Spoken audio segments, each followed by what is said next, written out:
Mobiles Infinix और Poco की तरफ से। पोको M2 जो भी हाल ही में लॉन्च हुआ है 11,000 का, और दूसरी तरफ है इन्फिनिक्स का नोट 7, ये भी अभी लॉन्च हुआ है 11,500 का। तो दोनों में 500 रुपये का फ़र्क है, इन्फिनिक्स महंगा है।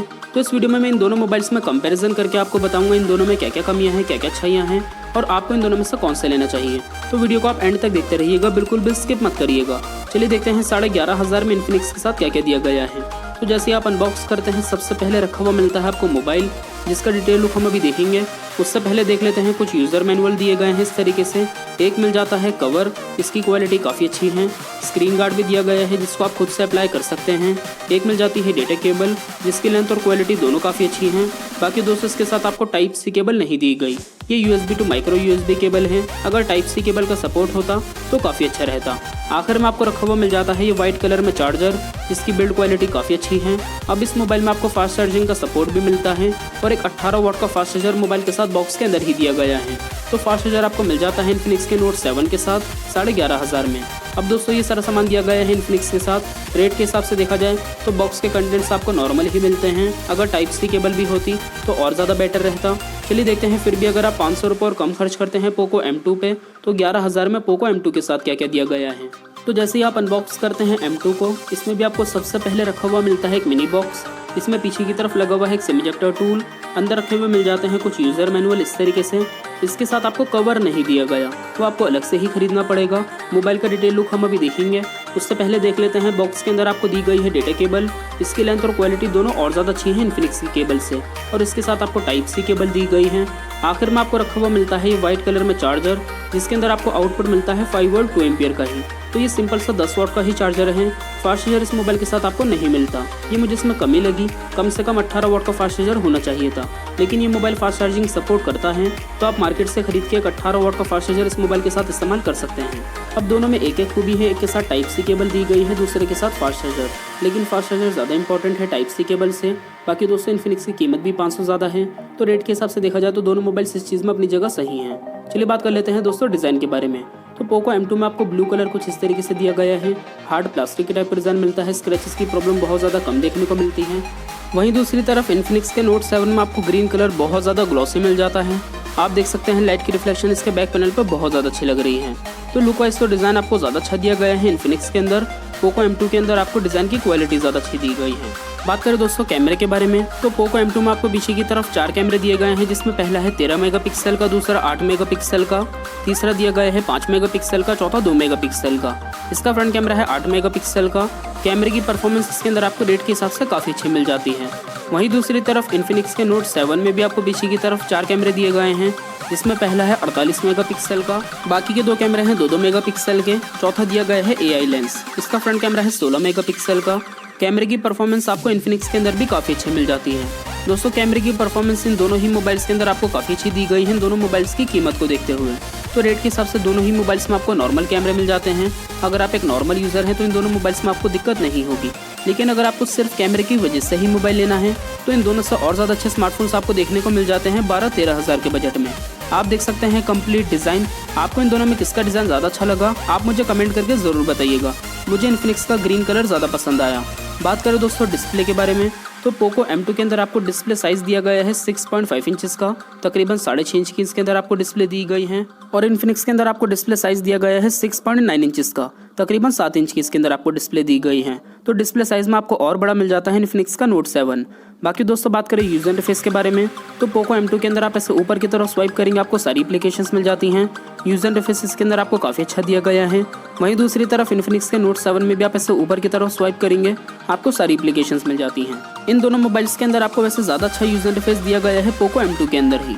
दोनों मोबाइल्स की डिस्प्ले बिल्कुल फुल ब्राइटनेस करके मैं आपको करीब से दिखा देता हूँ। अब दोस्तों डिस्प्ले के अंदर डिज़ाइन में फ़र्क है। पोको M2 के अंदर तो आपको नॉच वाला डिज़ाइन मिलता है जो काफ़ी कॉमन हो गया, लेकिन इन्फिनिक्स के अंदर आपको पंच होल कैमरा दिया गया है। डिस्प्ले के अंदर ही कैमरा है लेफ्ट साइड पर। तो डिस्प्ले का डिज़ाइन जो है वो इन्फिनिक्स का ज़्यादा अच्छा है पोको M2 से। बाकी दोस्तों अगर आप ब्राइटनेस देखेंगे डिस्प्ले की, तो वो दोनों में बहुत अच्छी दी गई हैं। कलर्स थोड़े से और ज़्यादा अच्छे मिल जाते हैं आपको पोको M2 की डिस्प्ले में। और इसी के साथ इसके अंदर आपको फुल HD प्लस डिस्प्ले दी गई है। इन्फिनिक्स में HD प्लस ही है, तो डिस्प्ले का डिज़ाइन और साइज़ ज़्यादा अच्छा है इन्फिनिक्स में। बाकी डिस्प्ले के कलर्स और फुल HD प्लस डिस्प्ले, ये दो खूबी पोको M2 की डिस्प्ले में आपको ज़्यादा मिल जाती हैं। लेफ्ट साइड से आप देखेंगे दोनों मोबाइल्स को आपको सिम की ट्रे दी गई है। दोनों ही मोबाइल्स के अंदर आप 2 सिम कार्ड, 1 मेमोरी कार्ड, तीनों चीज़ एक साथ लगा सकते हैं। ये दोनों में खूबी है। साइडों से ज़्यादा शाइनी डिज़ाइन आपको मिल जाता है नोट 7 का इन्फिनिक्स के। नीचे की तरफ से आप देखेंगे तो दोनों में charging port, speaker, mic, headphone jack दिया गया है। Type-C पोर्ट आपको मिलता है पोको M2 के अंदर। राइट साइड से आप देखेंगे तो दोनों में दिए गए हैं वॉल्यूम के बटन्स, उसी के ठीक नीचे पावर के बटन्स। बाकी दोस्तों बड़ा फर्क ये है, पोको M2 के अंदर आपको फिंगरप्रिंट स्कैनर बैक पैनल पे मिलता है। इन्फिनिक्स में आपको राइट साइड पर दिया गया है पावर के बटन के अंदर ही, तो इस चीज़ का काफ़ी बड़ा फर्क है इन दोनों में। ऊपर की तरफ से आप देखेंगे तो इन्फिनिक्स के अंदर आपको कुछ नहीं दिया गया, प्लेन डिज़ाइन है। पोको M2 के अंदर आपको नॉइस कैंसिलेशन माइक और IR ब्लास्टर मिल जाता है, जिससे आपका MI रिमोट काम करता है। तो टीवी वगैरह आप पोको M2 से चला सकते हैं, इसमें ज़्यादा अच्छी खूबी है। अब दोस्तों दोनों ही मोबाइल्स के अंदर आपको एंड्रॉइड का बिल्कुल लेटेस्ट वर्जन दिया गया है, एंड्रॉइड 10।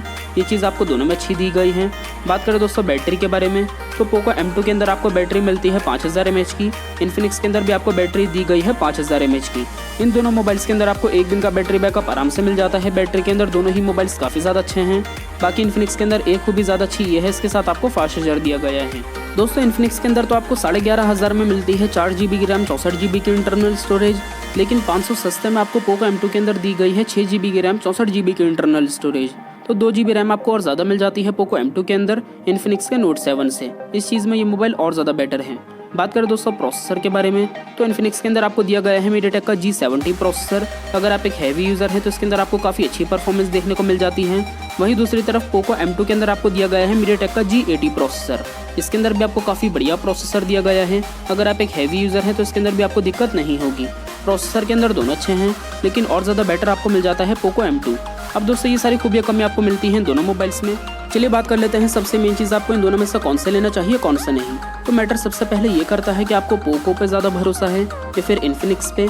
इसके बाद आपकी मेन जो ज़रूरत की चीज़ है वो किस मोबाइल में ज़्यादा अच्छी है, क्योंकि कुछ खूबी आपको पोको M2 में मिल जाती हैं, कुछ चीज़ों में इन्फिनिक्स ज़्यादा अच्छा है। तो दोस्तों अगर आपको अच्छा चाहिए डिज़ाइन, आपके लिए डिज़ाइन ज़्यादा मैटर करता है, तो वैसे मुझे ज़्यादा बेटर डिज़ाइन लगा इन्फिनिक्स के नोट 7 का। आप इन्फिनिक्स खरीदिएगा, आपको थोड़ा प्लेन डिज़ाइन मिल जाता है पोको M2 के अंदर, तो अच्छे डिज़ाइन के लिए आप इन्फिनिक्स लीजिएगा। और दोस्तों अगर आपके लिए मैटर करता है मोबाइल का कैमरा, आप एक नॉर्मल यूज़र हैं तो दोनों के अंदर आपको दिक्कत नहीं होगी, आप दोनों में से कोई से भी खरीद सकते हैं। इसके अलावा अगर आपके लिए मैटर करती है मोबाइल की रैम, तो आपको पोको M2 में ज़्यादा मिल जाती है इन्फिनिक्स के नोट 7 से, और इसकी कीमत भी कम है। तो रैम और स्टोरेज के लिए आप पोको M2 खरीदिएगा।